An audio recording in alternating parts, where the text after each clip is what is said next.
네, 오늘은 웨스트민스터 대의문답 강의 23번째 시간입니다. 안전한 보좌에서 위험한 영문 밖으로, 안전한 보좌에서 위험한 영문 밖으로란 제목 가지고 말씀 전하도록 하겠습니다. 다음 주까지 하면 또 이제 두 번째 텀이 끝납니다. 좀 잠깐 또 쉬었다가 다시 이제 또 세 번째 텀 시작하도록 하겠습니다. 오늘은 대의문답 49문에서 52문까지를 살펴보도록 하겠습니다. 그리스도가 죽으시고 부활하시는 그 장면까지 살펴보도록 하겠습니다. 죽음에 대해서 이제 좀 얘기해 봐야 되는데, 우리가 예전에 농경사회였을 때는 죽음을 상당히 가까이에서 많이 경험했습니다. 농경사회는 어떻죠? 어르신들이나 돌아가실 때 보통 다 집에서 돌아가시잖아요. 집에서 돌아가시니까 집에 이제 또 그 장례가 또 장례식장에 없고 집에서 이제 장례를 치르잖아요. 그래서 마당에 장례를 치르게 또 손님을 접대할 그런 상들이 열리고 손님이 오셔서 뭐 먹고 마시고 하는 일도 생기고 또 곡하는 소리들도 계속 또 있어야 되는, 또 심지어 그래서 곡이 계속 있어야 되니까 전문적으로 곡하는 사람도 예전에는 있었거든요. 그래서 아이고 아이고 하는 사람들 있어서 시끌벅적했죠. 3일장, 5일장, 뭐 일주일장 뭐 이렇게도 하기도 했고 3년장 하기도 옛날엔 그런 것도 있었잖아요. 그래서 이제 장례가 이렇게 끝나면 어떻게 되죠? 상려를 만들죠. 상려를 만들어서 그 동네 장정들이고 온 동네를 다 다니잖아요. 골목골목을 다녀서 매장지까지 산까지 이제 쭉 올라갑니다. 이 장면을 그러니까 보면 소리만 끄고 딱 보면 어떤 장면이겠습니까? 축제 같아 보이는 거죠. 모든 동네 사람들이 다 모이고 모든 동네 사람들이 다 이렇게 행진하니까 엄청난 걸 화려한 상려를 만들어서 행진하니까. 그러니까 농경사회에서는 죽음은 굉장히 공동체적인 사건이었고 모두가 다 경험하게 되는 그런 경험이었죠. 굉장히 죽음이 가까웠습니다. 그때는. 근데 현대 문화가 되면서 도시 문화가 되면서 죽음은 굉장히 멀어졌죠. 그래서 어떻게 말하면 죽음이 일상에서 추방되었다 이렇게 말하기도 합니다. 왜냐하면 일단 도시에서는 어떻죠? 죽음을 집에서 죽는 일은 거의 없고 병원에서 돌아가시잖아요. 또 요양병원. 요양병원도 뭐 도시 한가운데 있는 경우는 거의 없잖아요. 굉장히 외곽 이런 데 있고 중환자실로 가거나 이렇게 해서 돌아가시잖아요. 그러면 그 가족들이 임종을 지키는 경우도 사실 어렵습니다. 언제 돌아가실지 모르기 때문에 가족들이 이제 그 죽음을 지켜보지 못하는 경우도 있고 또 돌아가시면 또 어떻게 되죠? 바로 방부제 처리해서 냄새도 안 나는 시대입니다. 물론 이제 현대 사회의 뭐 일반 은총의 좋은 점이라고도 할 수 있겠죠. 위생적이 되고 또 안전하게 되고 빠르게 쾌적하게 이제 하게 된 거는 되게 유익이긴 하지만 우리가 잃어버린 것 중에 하나는 죽음을 생각해 볼 시간들이 굉장히 없어지게 된 겁니다. 그래서 한 철학자는 인간이 죽음을 몰아내고 마치 영원히 살 것처럼 살게 되었다고 이제 평가하기도 합니다. 현대 사회를. 그 현대 사회는 그쪽 또 만약에 그 장도 되게 짧아졌어요. 만약에 밤에 돌아가셨다. 오늘 밤에 돌아가셨다 그러면 거의 내일 아침, 모레 새벽에 뭐 발인 뭐 이렇게 돼가지고 뭐 많이 경험하셨겠지만 갑작스럽게 이제 장례 이야기를 들으면 조문하러 갈 시간도 없을 정도로 빨리 끝나잖아요. 굉장히 빨리 끝나고 금방 사라집니다. 그래서 죽음을 보는 경우가 사실은 거의 없습니다. 눈앞에서 죽음이 사라지니까 또 어떻죠? 현대사회는 활기가 생겨요, 사실은. 활력이 생기긴 합니다. 죽음이 없으니까. 여러분 생각해보세요. 여러분이 안 죽는다 생각하면 신나게 살 수 있잖아요. 그런데 어떤 게 생기냐면 또 막연한 두려움도 생깁니다. 결국은 죽음을 부정하지만 다 죽게 되는 거고. 그래서 이 죽음이 다가왔을 때 이전보다 농경사회보다 더 힘듭니다. 죽음을 본 적이 없으니까, 죽음을 가까이 해본 적이 없으니까, 갑자기 찾아오니까 더 괴롭게 되는 시대를 살게 되고 있죠. 그리고 특히 또 도시 사회는 뭐죠? 기계를 돌려야 되잖아요. 그래서 죽음에 오랫동안 시간을 소비하게 못하게 합니다. 기계는 돌아가야지. 그러니까 너네는 빨리 복귀하라. 이러니까 굉장히 짧아지니까 죽음을 생각하지 못하게 되는 거죠. 그래서 죽음에 가까워지는 노화까지도 굉장히 터부시하고 또 두려워하는, 오히려 그런 두려움이 더 커지는 시대가 아닌가 생각이 듭니다. 근데 성경은 그럼 죽음을 어떻게 묘사하는가?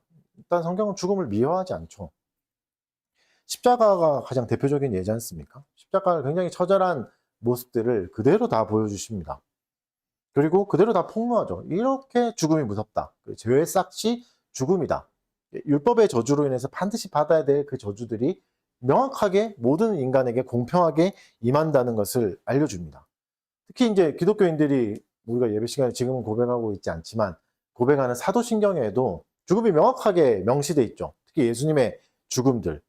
장사한 지 사흘 만에 죽은 자 가운데서 살아나셨다는 구절이 있잖아요. 근데 영어나 라틴어 버전에서는 지옥으로 내려가셨다고 표현하거든요. He descended into hell. 지옥으로 내려가셨다는 구절까지 있을 정도죠. 물론 한글로 번역하면서 빠지긴 했지만.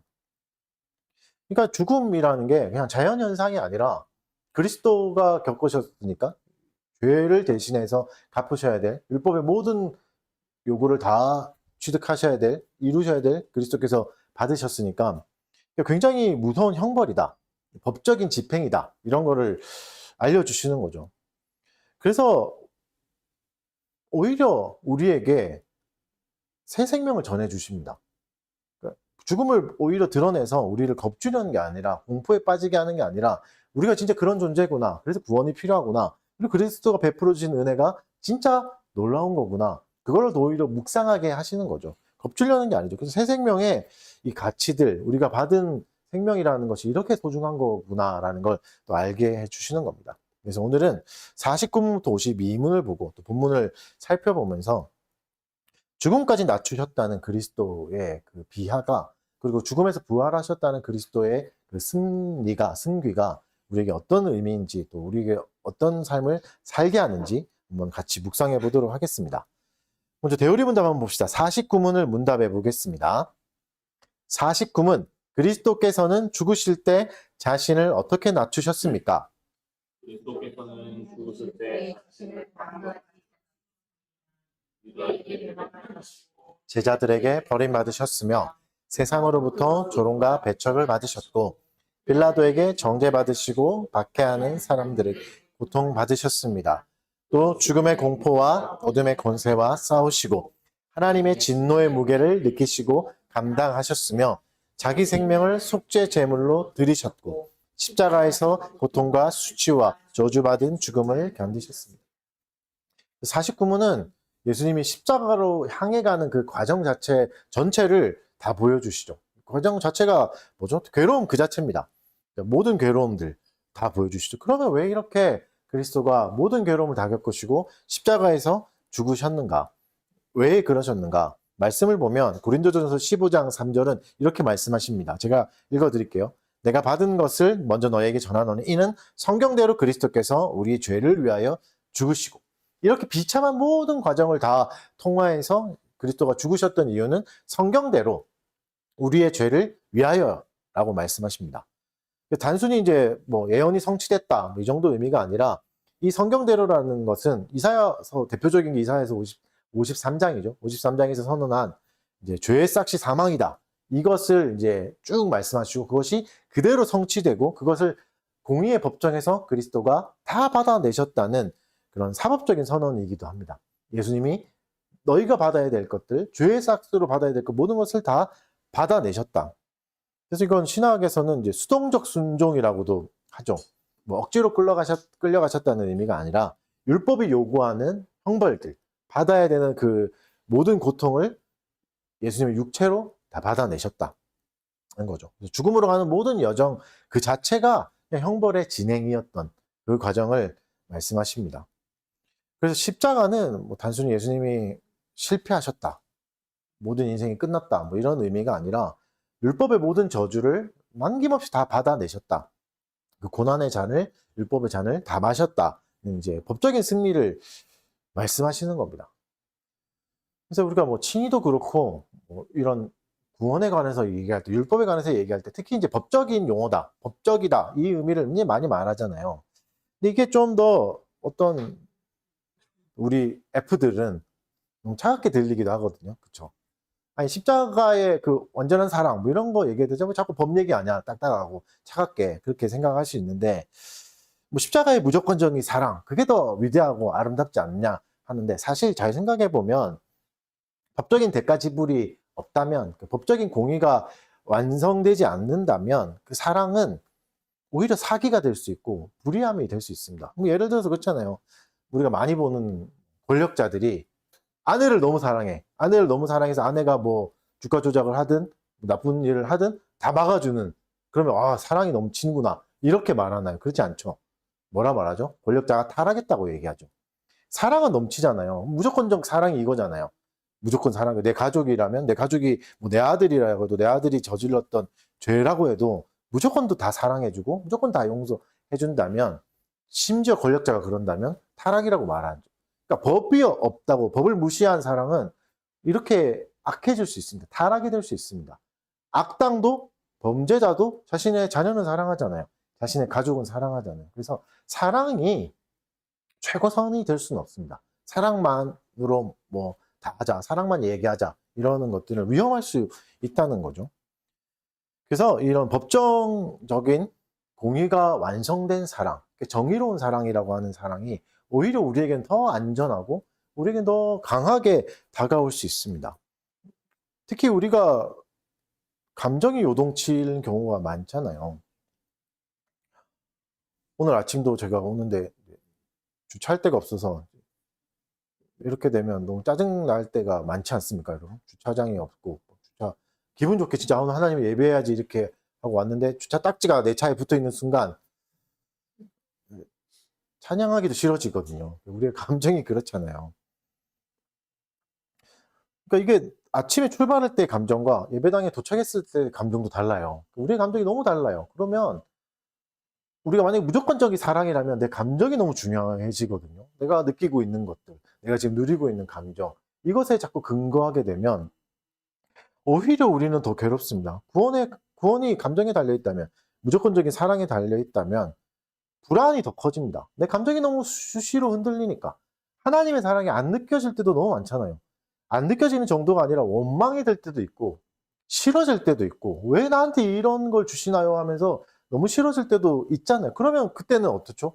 구원과 엄청 멀어진 상태 아닙니까? 내 감정의 상태나 마음의 상태가.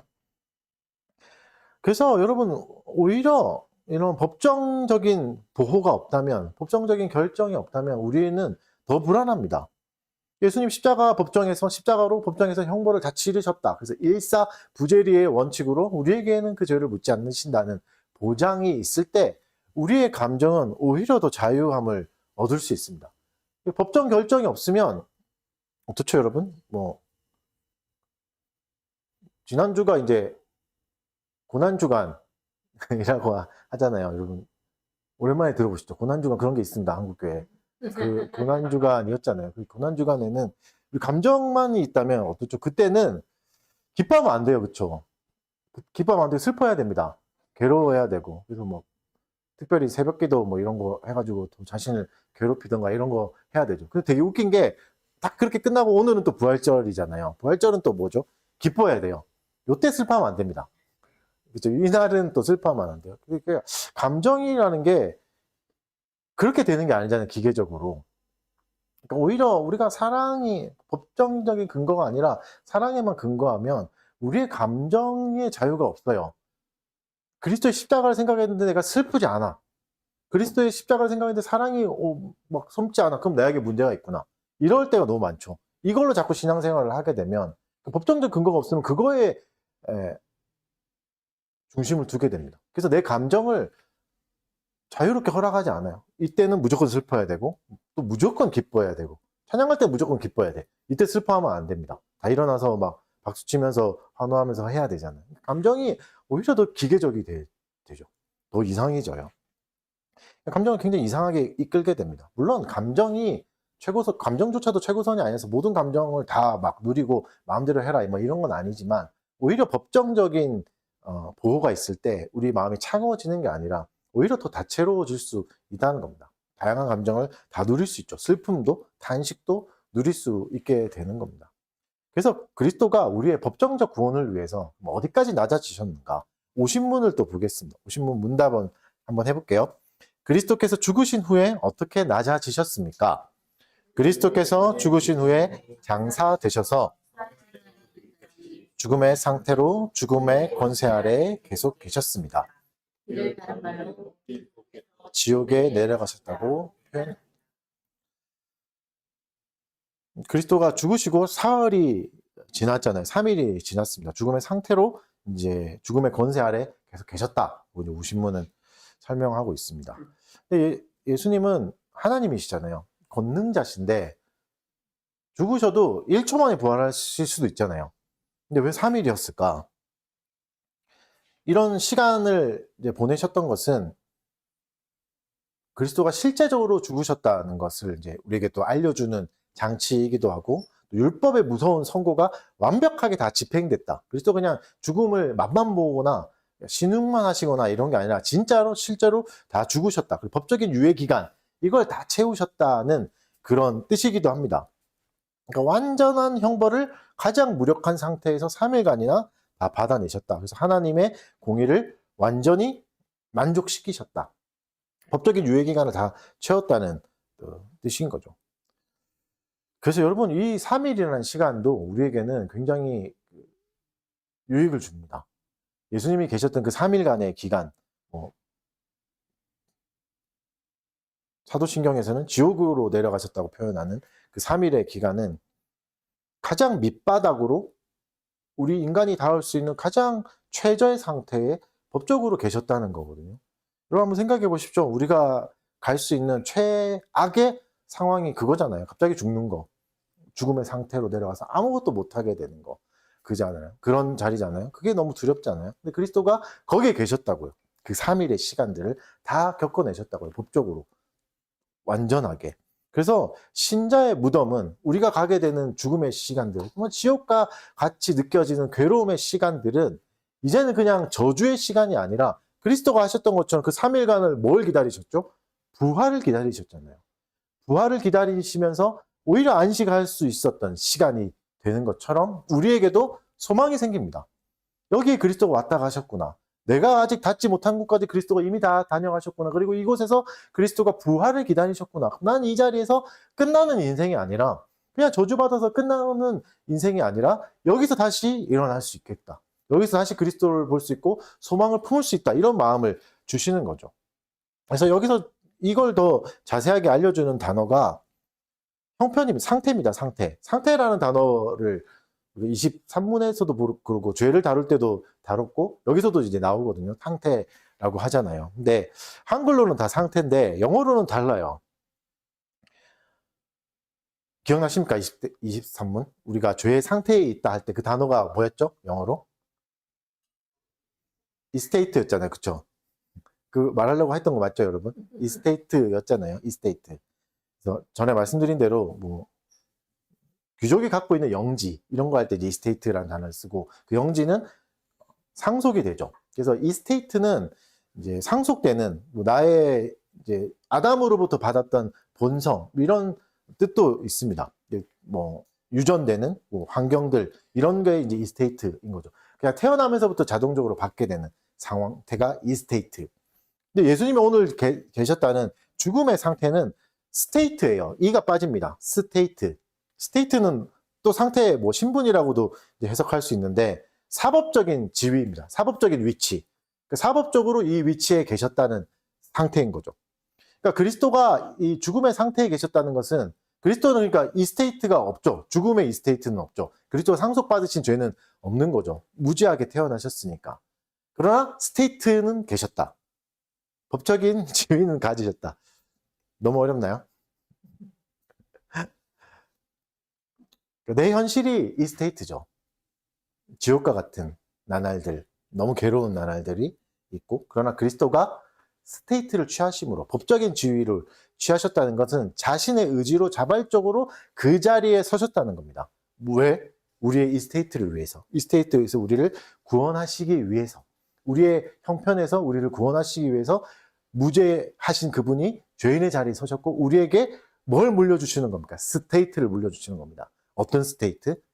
의인의 스테이트를. 그래서 우리가 이 스테이트라는 형편없는 상황 환경에 살지만 의인이라는 스테이트를 갖게 된 거죠. 그리스도 때문에. 그래서 이 스테이트와 스테이트가 주는 엄청난 위로가 여기 있습니다. 성도가 환난을 버틸 수 있는 유일한 근거는 이겁니다. 조금 있으면 나아질 수 있겠지. 조금 있으면 더 좋은 날이 있을 수 있겠지. 근거가 뭐죠? 그리스도가 스테이트를 취하셨으니까. 그리고 그 스테이트를 나에게도 주셨으니까. 내가 어떤 환경에 처한다 해도, 어떤 괴로움에 처한다 해도, 지옥과 같은 날들이 시작된다 해도 다시 여기서도 일어날 수 있겠구나. 예수님이 그러셨던 것처럼 그 예수님의 한 몸으로 우리가 이루어졌으니까 우리를 일으키시겠구나 하면서 소망을 갖게 되는 거죠. 51문과 52문도 한번 연속으로 두 개를 한번 봅시다. 그래서 예수님이 그러면 죽음의 상태에서 이런 스테이트에서 어떻게 일어나셨는가? 이걸 51문과 52문이 이제 가르쳐 줍니다. 51문, 그리스도의 높아지심은 무엇입니까? 그리스도의 높아지심은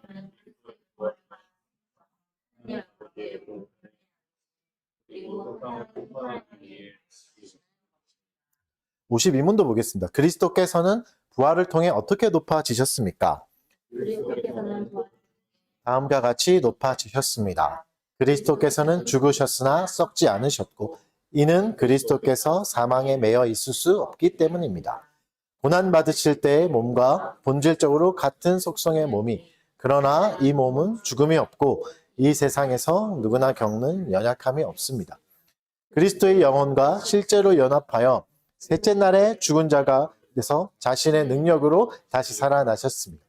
이로 말미암아 그리스도께서는 자신을 하나님의 아들로 선포하셨고 하나님의 공의를 만족시키셨으며 죽음과 죽음의 권세 가진 자들을 정복하셨고 산 자와 죽은 자의 주가 되셨습니다. 이 모든 일은 그리스도께서 교회의 머리로서 교회의 대표로서 행하신 것인데 믿는 자들이 의롭다 하심을 받게 하고 그들을 은혜로 살리며 그들이 원수들과 대항하여 싸우도록 도우시고 마지막 날에 그들을 죽은 자들 가운데서 다시 살리실 것을 그들에게 확신시키기 위하셨습니다. 그래서 로마서 4장 25절은 이렇게 선언하십니다. 예수는 우리가 범죄한 것 때문에 내줌이 되고 또한 우리를 의롭다 하시기 위하여 살아나셨느니라. 아멘. 그래서 예수님이 지옥에 내려가셨다는 표현은 실제적으로 위치상으로 지옥에 들어가셨다라기보다는 죽음의 상태에 계셨다. 이렇게 이해해야 합니다. 그래서 죽음의 상태에서 예수가 부활하시고 부활하심으로 해서 우리에게 무엇을 주셨는가? 십자가가 나의 마이너스 통장을 제로로 만든 사건이라면 부활은 영원한 생명을 무한대까지 우리에게 더하여 주신 사건이라고 볼 수 있는 거죠. 우리의 죄를 사하여 주시고 거기서 끝난 게 아니라 부활하셔서 우리에게 새로운 생명을 주셨다. 이렇게 볼 수 있습니다. 예수님이 33년 동안 이루신 그 율법에 순종하신 완전히 지켜내신 그 의로움이 부활로 인해서 성부 하나님께 완전히 인정받게 되고 공식적으로 승인받게 돼서 우리에게 그 모든 것을 더하여 주신다. 생명을 더하여 주신다.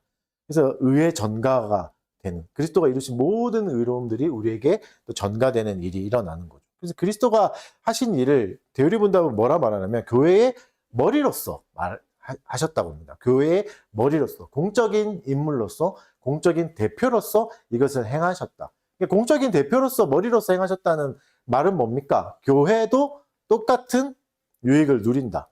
국가대표가 경기에 나가서 이기면 대한민국 국가대표가 나가서 이기면 대한민국 전체의 승리가 되는 것처럼 교회의 머리가 되신 그리스도가 나가셔서 부활하시고 하나님의 모든 공의를 다 채우셨다는 것은 교회에 속한 우리 모두도 그것을 똑같이 다 누릴 수 있다는 뜻입니다. 그래서 그리스도의 승리와 의로움은 지체된 우리에게 고스란히 법적으로 전가되는 겁니다. 어떨 때도 내 꼴이 형편없을 때도 내 상황이 여전히 이럴 때도 지옥과 같은 나라를 거닐 때도 하나님 안에서 하나님 앞에서 완전할 수 있다고 사탄의 정죄에도 수많은 비난의 소리 속에서도 버틸 수 있는 거죠. 당당할 수 있는 근거가 되고 소망이 되어주신다고 말씀하십니다. 부활하셔서. 물론 여러분 우리가 이제 칭의와 그리스도 우리를 의롭게 해주신다. 그리고 모든 의로움을 전가시켜 주신다. 이런 게 사실 우리의 본성으로는 좀 받기가 어렵습니다. 왜냐하면 우리는 내가 노력하지 않았잖아요. 내가 노력하지 않아서 얻은 게 진짜 내 건가? 이런 생각이 있습니다. 우리의 잘못된 본성이죠. 뭔가 내가 얻은 것만 내 거다. 내가 열심히 해서 얻어야 내 거다. 라는 생각들이 자꾸 있는 거죠. 그래서 헤르만 바빙크는 이런 질문에게 이렇게 대답합니다. 그리스도의 혜택을 받기 전에 그리스도 자신을 먼저 소유해야 된다. 무슨 말이죠? 쉽게 말하면 이겁니다. 내가 파산했어요. 완전히 파산해서 아무 돈도 없는데 어떤 부자와 결혼했다고 칩시다. 법적으로 한 몸이 되는 거잖아요. 법적으로 한 가정이 되는 거잖아요. 그러면 어떤 엄청난 부자의 부가 내 것이 되는 거잖아요. 그것과 마찬가지입니다. 내가 한 거 아무것도 없으나 그리스도가 법적으로 우리와 우리의 머리가 되어주시고 우리의 신랑이 되어주신다고 말씀하시고 우리와 한 몸이 되어주셨다. 우리가 하나가 되어주셨다는 그 말은 우리에게 동일한 모든 것을 그리스도가 이루신 모든 것을 우리에게 다 주신다는 겁니다. 우리가 한 몸이 되었기 때문에 그것을 그대로 다 누릴 수 있게 되었다. 이렇게 말씀하시는 거죠. 그게 성령 안에서 그리스도가 내가 법적으로 묶였기 때문에 그가 이루신 모든 것이 이제는 내게 되는 겁니다. 내가 한 건 아무것도 없지만 그러니까 그리스도가 억지로 봐주시는 게 아니라 내 안에 있는 완전한 의로움을 보시고 우리를 자녀 삼아주시고 친구로 삼아주시고 의롭다, 귀하다 말씀해 주시는 거죠. 그래서 여러분 부활하신 그리스도가 첫 번째로 하신 일이 뭡니까? 하늘 법정에 올라가셔서 이 판결이 우리 삶의 일상에 적용되도록 성령을 부어주시는 거잖아요. 성령의 사역들이 이제 시작되잖아요. 성령의 내주하심을 통해서 무죄의 판결문이 우리의 현실 속에서 고단한 현실 속에서 생생하게 폭발할 수 있도록 생명을 내어줄 수 있게 하시도록 일하시는 거죠. 그래서 전에도 말씀드렸지만 이제는 내 가치를 증명하기 위해서 내가 어떤 존재인가를 증명하기 위해서 애쓰고 힘쓰지 않아도 된다. 그리스도가 이미 다 증명하셨다. 그리스도의 몸이다. 그리스도가 우리의 대표다. 우리의 머리시다. 내 남편이 이런 분이에요. 내 아내가 이런 사람이에요. 이걸로 충분하다고 말씀하시는 겁니다. 그럼 마음대로 살면 되는가? 이런 질문도 생길 수 있죠. 그래, 그리스도가 다 이루셨고 그리스도가 다 하시고 내가 할 게 없으면 이제는 마음대로 살면 되나? 네, 이건 또 오해죠. 이걸 또 칭의를 또 면죄부처럼 생각하는 경우는 이렇게 생각할 수 있는데 칭의는 면죄부가 아닙니다. 그냥 죄만 없애주시는 게 아니라 의로움을 주시는 거고 생명을 주시는 거거든요. 이중은혜라고 하기도 합니다. 그리스도가 우리를 구원해 주시고 거기서 끝나는 게 아니라 살아가게도 하시는 거죠. 여러분 성화는 내가 이루어내는 건가요? 그것도 아니라고요.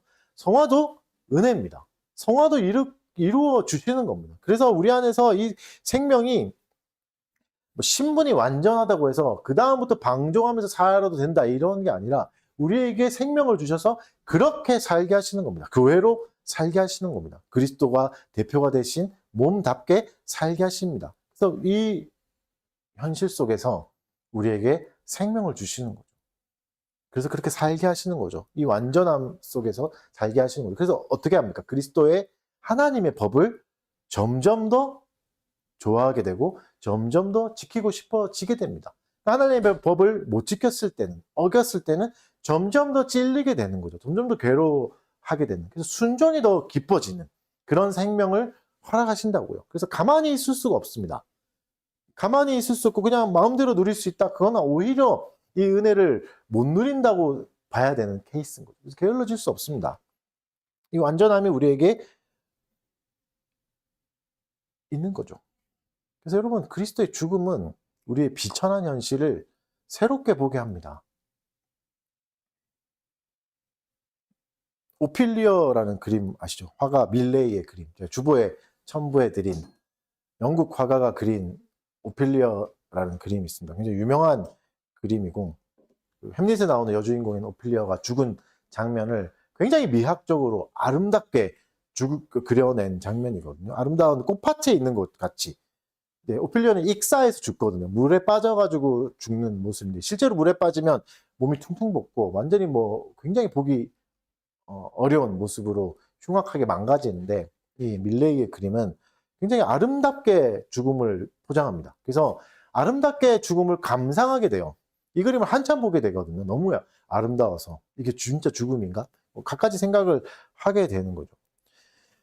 이게 오늘날 왜 이 그림을 얘기하냐면 이게 오늘날 교회 안에서 일어나는 일과도 좀 비슷해 보여서 그렇습니다.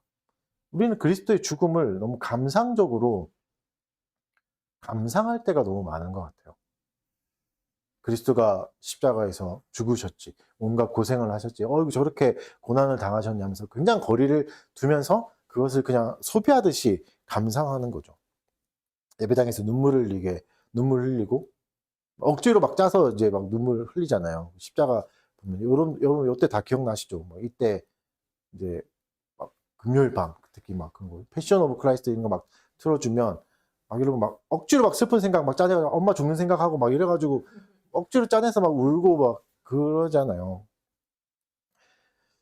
근데 그게 우리의 현실을 조금 더 바꾸진 못하거든요. 물론 감정적인 카타르시스는 엄청 느끼죠. 끝까지 가서 막 극단까지 가서 울고 불고 막 하면서 예수님 막 왜 그러셨나요? 막 그래서 내가 죽을 죄인입니다. 막 그렇게 하겠습니다 하고 살지만 내 인생에 영향은 전혀 미치지 않거든요. 그냥 감정적으로만 왔다 간 거니까. 그러니까 그게 아니라는 말입니다. 그리스도의 십자가의 죽으심은. 성령이 내주하신다는 것은 그런 게 아닙니다. 감상적인 거리를 완전히 깨어 부숴 주십니다. 이 거리가 없죠. 그리스도의 죽음과 우리의 사이에는 거리가 없습니다. 우리를 온전히 그 관람석에 있게 하지 않고 오히려 꺼내서 살게 하십니다. 우리의 형편 가운데 그리스도의 생명이 들어와서 그리스도의 그 신분이 들어와서 우리의 신분을 바꿔주셔서 이 형편 속에서도 살아가게 하시고 또 생생하게 부활에 참여하는 참여자로 살아가게 하십니다. 히브리서 13장 12절과 13절 말씀을 읽어드릴게요. 찾을 수 있으면 한번 찾으셔도 좋겠습니다. 그러므로 예수도 자기 피로써 백성을 거룩하게 하려고 성문 밖에서 고난을 받으셨느니라. 그런즉 우리도 그의 치욕을 짊어지고 영문 밖으로 그에게 나가자. 그래서 여러분, 이 거리가 없어졌다. 성령으로 우리에게 인쳐주시고 이 생명이 진짜 흘러간다는 것은 한마디로 말하면 이렇게 살아가는 거죠. 그리스도가 거룩하게 하시려고 성문 밖에 나가셔서 고난받으신 것처럼 우리도 이제는 그의 치욕을 짊어지고 영문 밖으로 나갈 수 있다는 것들. 이게 무슨 말입니까? 영문 밖이라는 것은 영문은 성이잖아요. 성 안에는 뭐가 있죠? 안정된 삶이 있고 안전이 있고 깔끔하고 쾌적한 모든 것이 다 있습니다. 근데 그리스도가 그걸 포기하시고 밖으로 나가셨다. 그리고 우리도 이제 그렇게 나가자라고 말하고 있는 겁니다. 뭐 고난을 받자, 굉장히 어렵게 살자, 뭐 이런 말이 아니라 믿음을 지키는 삶이 이럴 수 있다는 뜻입니다. 영문 밖의 삶일 수 있다. 믿음으로 사는 삶은, 신앙을 지킨다는 삶은 영문 밖의 삶일 수 있다. 안전이 때로는 보장되지 않을 수가 있고 노화가 될 수 있고 재정적인 실패도 올 수 있다. 이런 위험이 도사리는 곳이라는 겁니다. 근데 성도는 이런 육체적인 쇠퇴가 있는 곳마저도 이런 최악의 상황 속에서도 하나님의 신분으로 내 사법적인 신분을 누리면서 살아갈 수 있다는 겁니다. 가장 안전한 하늘 보좌에서 내 신분이 보장되어 있으니까. 그러니 네 신분이 보장되어 있으니 이것을 두려워하지 말라는 겁니다. 사랑하는 여러분, 우리는 영문 밖에 있고 싶어 하죠. 계속해서 그거 쌓으려고 지금 이렇게 우리 청소년들도 열심히 공부하고 있는 거 아닙니까? 영문 밖이라는 완벽한 가이드라인, 이 안에서 완전한 삶, 그래도 이 안에서 좀 뽐낼 수 있는 삶, 사람들에게 부끄럽지 않은 삶, 이런 거를 살고 싶잖아요. 사람들에게 뭐 손가락질 당하지 않는 정도의 삶을 살고 싶다, 이런 소망들이 우리에게 다 있죠. 그렇게 그걸 만들어가요. 그리고 때로는 하나님이 우리를 영문 밖으로 이끄실 때가 있습니다. 내가 기대하던 삶과 전혀 다른 삶으로 이끌어 가실 때도 있다고요. 거기가 너무 지옥 같아 느껴질 때도 있겠죠. 내가 생각했던 삶이 아니니까. 근데 그것이 어떤 곳이라고요? 그리스도가 이미 가셨던 곳이고, 그리스도 그곳에서 모든 저주를 다 걷어내시고 다시 부활을 기다리신 소망의 장소로 그리스도가 바꾸셨다고 말씀하시는 겁니다. 그리고 영문 밖으로 나갈 때 그걸 너무 두려워하지 마십시오. 내 인생이 망하는 상황이 아닙니다. 내가 완전히 끝난 것 같은 그 자리에서도 그리스도는 다시 부활의 소망을 주시고 다시 우리를 일으키실 수 있습니다. 그 말씀을 하시는 겁니다. 여러분, 저도 그래요. 저도 괴롭습니다. 무덤 같은 시간을 너무 자주 지나기도 하고, 이게 뭐 예상하고 오는 괴로움들이 아니잖아요. 이게 올 때마다 괴롭습니다. 내 신분은 그래, 하나님의 자녀고 하나님께 받았던 안전한 신분인데 내 현실은 왜 이렇게 자꾸 피눈물 나는가, 이렇게 질문할 때가 너무 많죠. 그러나 아까도 말씀드렸듯이 하나님이 법적인 보호는 우리의 감정에 자유를 줍니다. 그 감정은 모든 감정이 다 있을 수 있다고요. 때로는 탄식도 있을 수 있습니다. 괴로움도 있을 수 있습니다. 피눈물 나는 현실이 있을 수 있습니다. 그래서 기독교의 승리는 만사형통이 아니에요. 영문 안에서 행복하게 살고 영문 안에서 안전하게 사는 사람 모두가 그렇지 이게 진짜 삶이다. 이게 신자의 삶이다. 박수 쳐주는 삶이 아닐 수 있다고요. 괴로울 수 있죠. 너무 힘들 수 있죠. 성도는 눈물을 흘리지 않고 막 강철 멘탈로 사는 삶이 아니라 오히려 낭떠러지 끝에 서가지고 사시나무 떨듯이 떨면서도 가는 것, 떨면서도 버티는 것, 이게 승리라고. 이게 그리스도가 우리에게 주신 삶입니다. 누가 보기에는 너무 연약하고 누가 보기에는 사라져야 마땅하고 죽어야 마땅하고 내 삶이 진짜 다 잿더미가 된 것 같지만 여전히 내 생명이 하늘 보좌에 연결돼 있고 내 신분이 하늘 보좌에 연결돼 있으니까 죽지 않는 겁니다. 그곳에서 다시 일어나는 겁니다. 벌벌 떴는데도 계속 살아가는 거죠. 사랑하는 성도 여러분, 이게 신앙입니다. 두려워 벌벌 떨 때도 있을 겁니다. 탄식할 때도 있고 후회할 때도 있겠죠. 그래도 그리스도를 붙들고 그리스도가 나를 살리셨다는 그 한마디 붙들고 사법적인 사실 하나 붙들고 하루를 견뎌가는 겁니다. 오늘을 버텨가는 거죠. 이게 진짜 세상을 이기는 승리입니다. 그래서 이 상황에서는 여러분 치욕도 받을 수 있습니다. 수치도 받을 수 있고 모욕도 받을 수 있습니다. 그리스도도 받으셨는데요.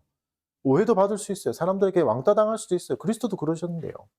그 속에서도 그리스도가 살아내셨는데요. 우리에게도 그 은혜를 주신다고요. 일어날 수 있는 힘을 주신다고요.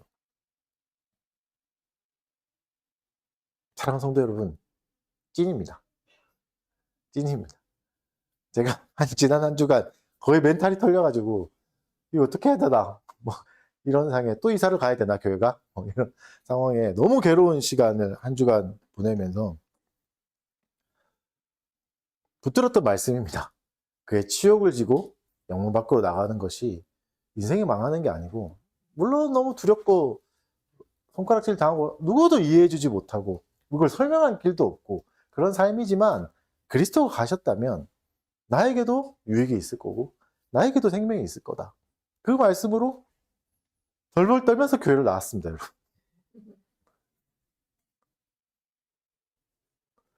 이렇게 살아가는 거죠.